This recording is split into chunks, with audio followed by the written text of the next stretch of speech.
Good morning प्यारे बच्चों। आज के इस विज्ञान की कक्षा में आप सभी का स्वागत है। आज हम पदार्थ या द्रव्य का गतिज आणविक सिद्धांत का अध्ययन करेंगे और यह जानने की कोशिश करेंगे कि पदार्थ या द्रव्य का गतिज आणविक सिद्धांत क्या होता है। जैसा कि हम जानते हैं कि किसी भी पदार्थ या द्रव्य के भौतिक अवस्थाओं के गुणों की व्याख्या करने के लिए द्रव्य या पदार्थ का गतिज आणविक सिद्धांत अत्यंत महत्वपूर्ण सिद्धांत है। यानी पदार्थ की भौतिक अवस्थाओं की व्याख्या करने के लिए गतिज आणविक सिद्धांत का जानना अत्यंत आवश्यक है, क्योंकि इस सिद्धांत के आधार पर ही हम यह व्याख्या कर सकते हैं कि कोई पदार्थ ठोस क्यों है, कोई पदार्थ द्रव क्यों है और कोई पदार्थ गैस क्यों है।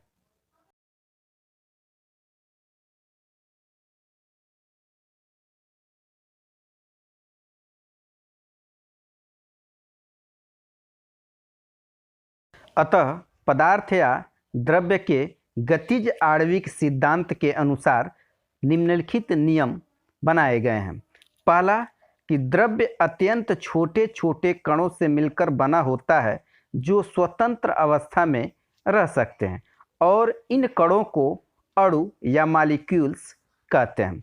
पदार्थ के गतिज आणविक सिद्धांत के अनुसार जो दूसरा नियम है उसका नियम यह है कि अणु कठोर, चिकने तथा पूर्णतया प्रत्यास्थ गोले की भांति होते हैं। यानी जो पदार्थ के अत्यंत सूक्ष्म कण होते हैं जिन्हें हम अणु कहते हैं वह पूर्णतः गोल, प्रत्यास्थ और चिकने तथा कठोर होते हैं।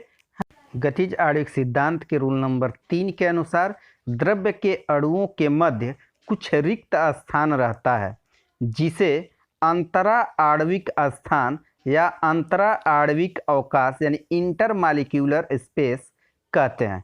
अर्थात जो पदार्थ छोटे छोटे कणों से मिलकर के बने होते हैं उन कणों के बीच में कुछ खाली स्थान यानी रिक्त स्थान होता है जिन्हें हम अंतरा आणविक अवकाश या अंतरा आणविक स्थान या इंग्लिश में इंटरमॉलिक्यूलर स्पेस कहते हैं।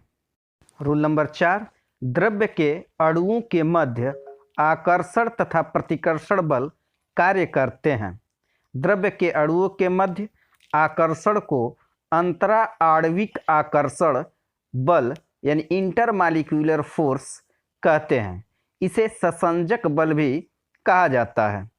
अर्थात जो पदार्थ के सूक्ष्म कण होते हैं उनके बीच में प्रबल आकर्षण बल कार्य करता है जिसे इंटरमॉलिक्यूलर फोर्स या अंतर आणविक आकर्षण बल कहते हैं। गतिज आणविक सिद्धांत के 5वें रूल के अनुसार द्रव्य के अणु निरंतर गति करते रहते हैं जिसके कारण उनमें गतिज ऊर्जा यानी काइनेटिक एनर्जी होती है। चूँकि हम जानते हैं कि गति के कारण जो ऊर्जा होती है उसे हम गतिज ऊर्जा कहते हैं। उसी तरह प्रत्येक पदार्थ चाहे ठोस, द्रव या गैस हो उसके अणु निरंतर गतिशील होते हैं जिनके कारण उनमें गतिज ऊर्जा होती है। गतिज आणविक सिद्धांत के 6ठे और अंतिम नियम के अनुसार द्रव्य का ताप बढ़ाने से उसके अणुओं की गतिज ऊर्जा बढ़ जाती है। यानी जब किसी द्रव्य या पदार्थ का ताप बढ़ाते हैं, चाहे वो ठोस हो या फिर द्रव हो या फिर गैस हो, तो उनके अणुओं की गतिज ऊर्जा बढ़ जाती है। अब इसी गतिज ऊर्जा के बढ़ने के कारण उनके अवस्था में परिवर्तन होता है। जैसे ठोस की गतिज ऊर्जा जब बढ़ती है तो वह द्रव में बदल जाता है और द्रव की जब गतिज ऊर्जा बढ़ती है तो वह गैसीय अवस्था में परिवर्तित हो जाता है। आइए अब गतिज आणविक सिद्धांत के आधार पर ठोस पदार्थ की व्याख्या कैसे की जाती है, यानी ठोस कैसे ठोस होता है, उसका अध्ययन करते हैं। द्रव्य की ठोस अवस्था में द्रव्य के अणु बहुत निकट होते हैं, अर्थात इनमें अंतरा अणुक स्थान बहुत कम होता है जिसके कारण इनमें अंतर अणुक आकर्षण बल बहुत अधिक हो जाता है तथा इनके गति करने की स्वतंत्रता बहुत कम हो जाती है और ये अपनी मध्यमान स्थिति के दोनों ओर एक निश्चित स्थान में ही कंपन करते रहते हैं। इसी कारण से ठोस का आयतन और आकार दोनों निश्चित होता है। आइए अब चित्र के माध्यम से समझने की कोशिश करते हैं। ये चित्र में ठोस के मॉलिक्यूल्स हैं। अब हम देखेंगे इनके बीच में रिक्त स्थान बहुत कम है, इसलिए यह अपने मध्यमान स्थिति के इधर उधर बहुत कम दूरी में कंपन करते रहते हैं, जिसके कारण इनका इंटरमॉलिक्यूलर स्पेस कम हो जाता है, जिसके कारण इनकी गतिज ऊर्जा बहुत कम यानी नगण्य हो जाती है और आकर्षण बल इतना अधिक हो जाता है कि ये कण एक दूसरे से बहुत मजबूती से चिपके रहते हैं।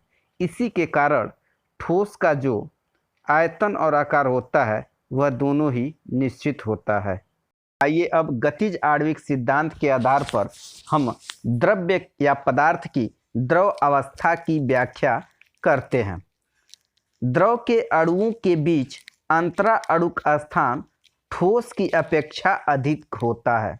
इस कारण द्रव के अणुओं के मध्य अंतरा अणुक आकर्षण बल कम होता है तथा द्रव के अणुओं की गति करने की स्वतंत्रता अधिक होती है, जिसके कारण द्रव के अणुओं की स्थितिज ऊर्जा कम और गतिज ऊर्जा अधिक होती है।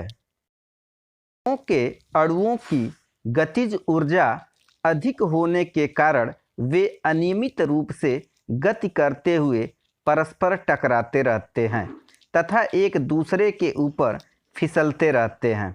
अतः द्रवों में बहने का गुण पाया जाता है तथा कोई निश्चित आकृति नहीं होती है। इसी कारण से द्रव जिस बर्तन में रखे जाते हैं उसी का आकार ग्रहण कर लेते हैं।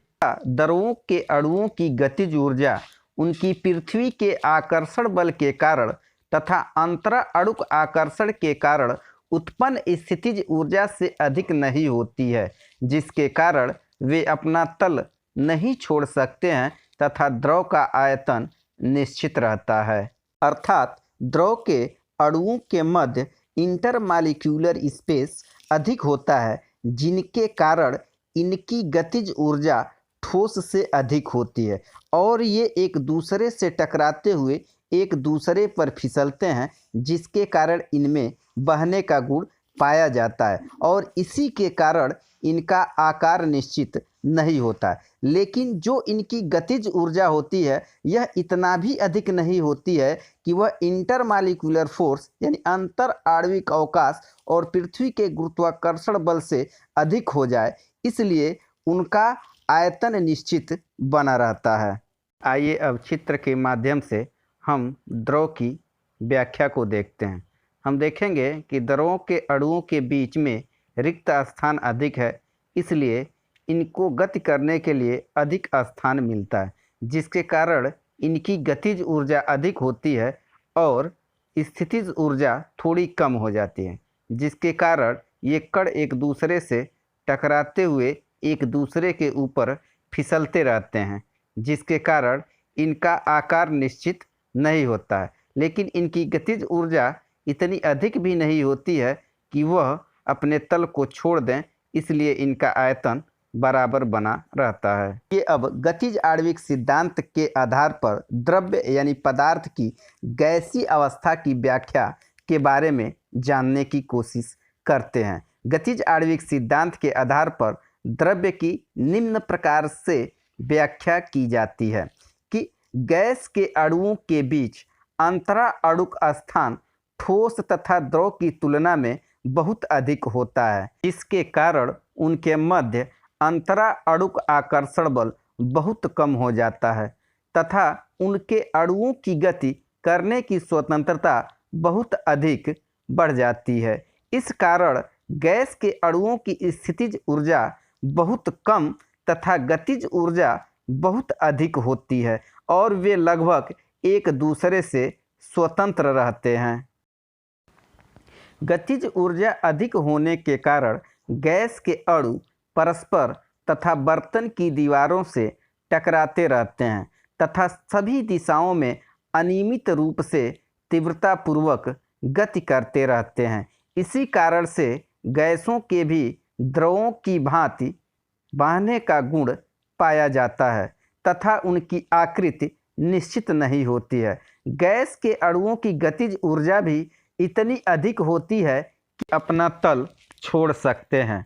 अतः गैसों का आयतन भी निश्चित नहीं होता है, अर्थात गैस के अणुओं के बीच रिक्त स्थान काफ़ी अधिक होने के कारण उनके बीच में इंटरमॉलिक्यूलर फोर्स यानी अंतर आणविक बल शून्य के लगभग नगण्य हो जाता है, जिसके कारण वे एक दूसरे में चिपकते नहीं हैं और एक दूसरे का साथ छोड़कर बहुत दूर दूर तक चले जाते हैं। इसीलिए गैसों का न तो आकार निश्चित होता है और न ही आयतन निश्चित होता है। आइए अब चित्र के माध्यम से हम गैस के गतिज आणविक सिद्धांत को समझने का प्रयास करते हैं। यहाँ पर हम चित्र में देखेंगे कि गैस के मॉलिक्यूल्स की बीच की दूरी बहुत अधिक होती है। जब बीच की दूरी अधिक होती है तो इनके गति करने के लिए रिक्त स्थान भी बहुत अधिक मिलता है, जिसके कारण गैसों के अणुओं की गतिज ऊर्जा बहुत अधिक हो जाती है और स्थितिज ऊर्जा लगभग नगण्य हो जाती है, जिसके कारण ये एक दूसरे से टकराते हुए बहुत दूर चले जाते हैं और आपस में चिपकते नहीं हैं। इसीलिए गैसों का जो आयतन और आकार दोनों भी अनिश्चित होता है। तो प्यारे बच्चों, इसी के साथ आज का क्लास यहीं पे समाप्त होता है। फिर अगली क्लास के साथ हम उपस्थित होंगे। तब तक के लिए वीडियो को देखें, नोट्स को बनाएं और हमारे चैनल को लाइक और सब्सक्राइब ज़रूर करें। Good bye.